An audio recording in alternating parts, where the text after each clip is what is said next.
반갑습니다. 저 광주과학기술원에서 온 박사과정 신동원이라고 합니다. 반갑습니다. 네, 광주에서 아까 버스 타고 한 2시간 걸려서 이렇게 오게 되었는데 대전도 참 좋은 도시고 제가 여러 가지 기술 행사 같은 걸 참여를 하는데 이렇게 오늘처럼 화목한 분위기의 행사는 처음인 것 같습니다. 오늘 이런 좋은 분위기에서 한번 좋은 강연 한번 시작해 보도록 하겠습니다. 먼저 잠깐만요. 제목은 이제 공간 인공지능의 첫걸음 설레는 슬램 토크인데 이전에 이 행사 자체가 이제 슬램 D라고 해서 제가 좀 호기심이 생겨서 찾아보니 Science, Language and Message in 대덕이라고 하더라고요. 그래서 곰곰이 생각해 보니까 어려운 과학 이야기를 쉬운 언어로 일반 대중들에게 그런 메시지를 던져준다, 그런 이해를 할 수도 있을 것 같은데 공교롭게도 제가 연구하는 분야도 슬램이라고 하는 그런 컴퓨터 사이언스의 한 부류입니다. 그래서 오늘 그런 슬램 이야기에 대해서 한번 드려볼까 합니다. 그래서 제 소개를 제대로 드리면 제 이름은 신동원이고 광주과학기술원 전기전자컴퓨터공학부에서 박사과정을 하고 있고요. 그리고 슬램 KR이라고 하는 페이스북 기술 커뮤니티를 운영하고 관리를 하고 있습니다. 그리고 Autonomous Driving이라고 자율주행 관련된 그런 기술 커뮤니티도 관리를 하고 있습니다. 그래서 제가 연구하는 분야는 증강현실, 가상현실 또는 자율주행 로봇에 이르기까지 여러 가지에 활용될 수 있는 그런 슬램이라는 기술이고 주로 실내에서는 RGBD 컬러와 뎁스 카메라를 이용한 그런 슬램 또는 야외에서는 라이다 센서라는 그런 센서를 이용한 슬램 알고리즘을 연구하고 있습니다. 바로 본론으로 들어가서요. 일단 제일 먼저 다중지능 이론에 대해서 간략하게 먼저 이야기를 해드리고자 하는데요.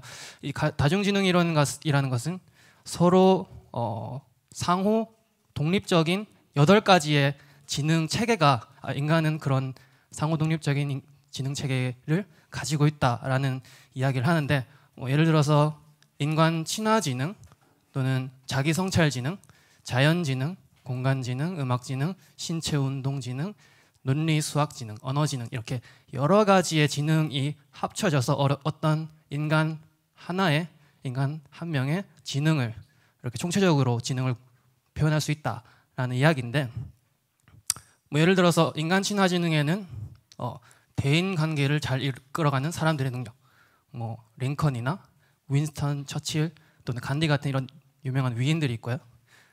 또는 논리 수학 지능에는 숫자나 규칙, 명제들을 여러분들이 잘 하실 것 같은 그런 능력이 있는 사람들을 말하는데 아인슈타인이나 스티븐 호킹 또는 빌 게이츠, 안철수 같이 그런 과학자 분들과 연관이 있을 것 같습니다. 근데 오늘 저희가 중점적으로 이야기를 할 것은 공간지능이라는 부류에 대해서 이야기를 하려고 합니다.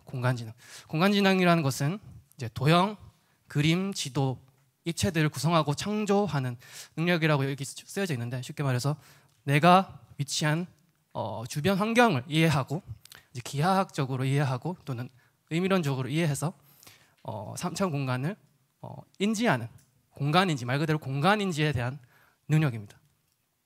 예를 들어 보죠. 그래서 어떤 사람이 A 지점에서 B 지점으로 이렇게 이동을 하고 싶다고 예를 들어보겠습니다. 그러면 그 와중에 필요한 어떤 과정이 있을 텐데 그게 어떤 것일까요? 제일 첫 번째로 제가 여기 A라는 여기서 저쪽 너머의 무대 왼편에 있는 지점으로 가려면 일단 제 눈이라는 시각적 센서를 이용해서 주변 환경을 파악하고 내가 이 공간 안에서 어디에 위치해 있는지 일단 위치 추적을 먼저 해야 되고 그 와중에 이렇게 나아가면서 이동하면서 내 주변 공간을 주변 공간에 대한 지도를 작성해야 되는 그런 과정이 필요하게 됩니다. 그럼 반대로 생각해서 만약에 우리가 예를 들어서 이런 안대를 제가 이렇게 껴보도록 할게요. 그러니까 눈을 못 쓰는 거죠. 그러면 이렇게 시각적 센서를 차단한 상태에서 A 지점에서 B 지점으로 이동한다고 했을 때 이렇게 간단하게 그냥 가는 거는 가능하겠지만 이렇게 근데 무대 중앙에서 저 너머에 관객석 뒤편으로 이렇게 가려고 하면 뭐 어디 부딪힌다거나 어디 장애물에 걸려서 넘어진다거나 그런 위험한 상황이 발생할 수 있겠죠. 그래서 이런 능력을 이동과 관련한 모빌리티와 관련한 그런 능력을 제공하는 것이 저희 공간지능이라고 할 수 있습니다. 그래서 뒤로 이렇게 가는데요. 공간지능에 대한 능력을 로봇에게 그대로 전수해주도록 하는 게 바로 공간인공지능에 대한 내용이 되겠습니다. 그래서 이런 두 바퀴가 달린 로봇이 A지점에서 B지점으로 장애물과 부딪힘 없이 이렇게 스스로 알아서 길을 따라가는 그런 형태의 공간인공지능을 필요로 할 것입니다. 그래서 말씀드렸다시피 첫 번째로 중요한 것은 위치 추정. 내가 이 공간에서 어디에 위치해 있느냐를 파악하는 게 기본이 되겠고요. 그래서 로봇에 장착된 다양한 센서, 여기서는 카메라와 뭐 라이다 같은 다양한 센서들이 있겠죠. 그런 센서들을 이용해서 GPS라 함은 외부 위성에서 전파 들어오는 그런 데이터를 받아서 자기 위치를 추정하는 것인데, 그런 거 없이, 외부 장비 없이 그냥 나에게 장착된 센서를 이용해서 내 위치를 파악하는 그런 능력이 필요합니다. 그게 위치 추정이고요. 이거는 실내 환경이나 건물 지하 같은 데서는 GPS가 안 되잖아요.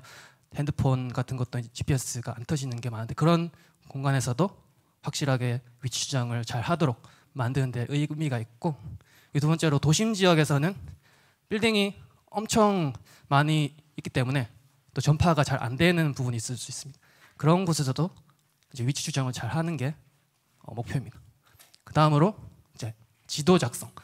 그 다음으로 필요한 부분이 지도 작성 매핑이라는 부분인데, 사전에 주변 지도가 만들어진 아는 환경에서 경로 계획에 대한 정보를 제공한다라는 것으로 이런 사적인 영역이나 또는 재난 현장, 특히 재난 현장에서는 이미 지도를 만들어 놨다고 하더라도 어떤 지진이나 해일이 일어났을 때 그 만들어 놓은 맵이 사용할 수 없게 되겠죠.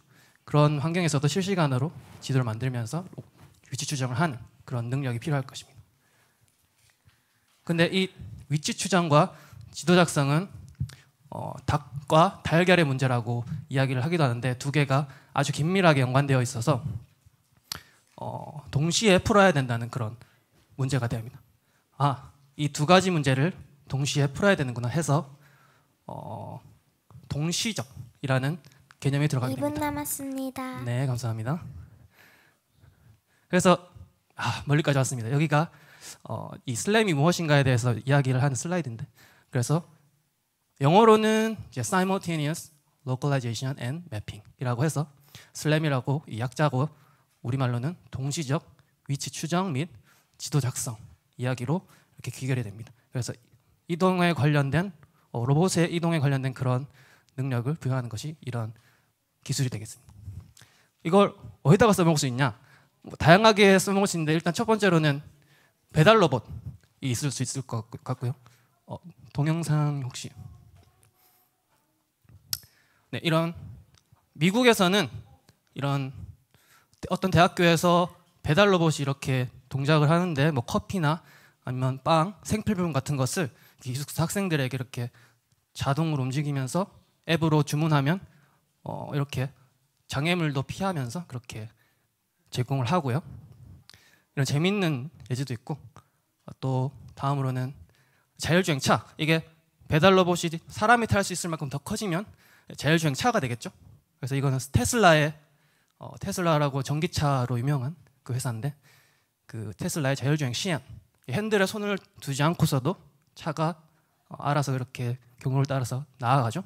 그래서 이런 자율주행과 관련 긴밀한 관련이 있고요. 위치 추정과 지도 작성 부분이. 그리고 마지막으로 증강 가상현실에서는 여기서도 보통 헬멧, 그러니까 헤드 마운트 디스플레이라고 이제 헬멧 형태의 디스플레이를 써서 이런 가상의 객체를 파악하게 되는데, 여기서도 이 헬멧 또는 디스플레이의 위치를 3차원 공간상에서 추정하는 게 필요하기 때문에 이런 증강 가상현실과도 긴밀한 연관이 있을 수 있을 것 같습니다.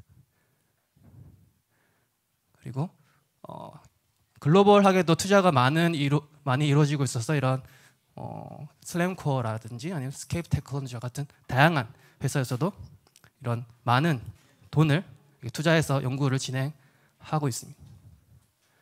그래서 저도 이 또한 그 글로벌한 트렌드에 맞춰 나가고자 이런 슬램 KR이라는 커뮤니티를 운영하고 페이스북에서 운영을 하고 유튜브에 동영상 스터디하는 동영상을 올려서 이렇게 공유를 하고 있고요. 회원은 페이스북에서는 1000명 정도가 있습니다. 아이고 뒤로 갔네요. 네, 감사합니다. 그래서 여러 가지 행사도 참여해서 세미나와 워크숍도 이 슬램이라는 기술을 일반 대중들에게 쉽게 전달하기 위해서 그런 노력을 하고 있습니다. 네, 이렇게 빠르게 이렇게 달려왔는데 쉽게 전달되었을지 좀 지금까지 들어주셔서 감사합니다.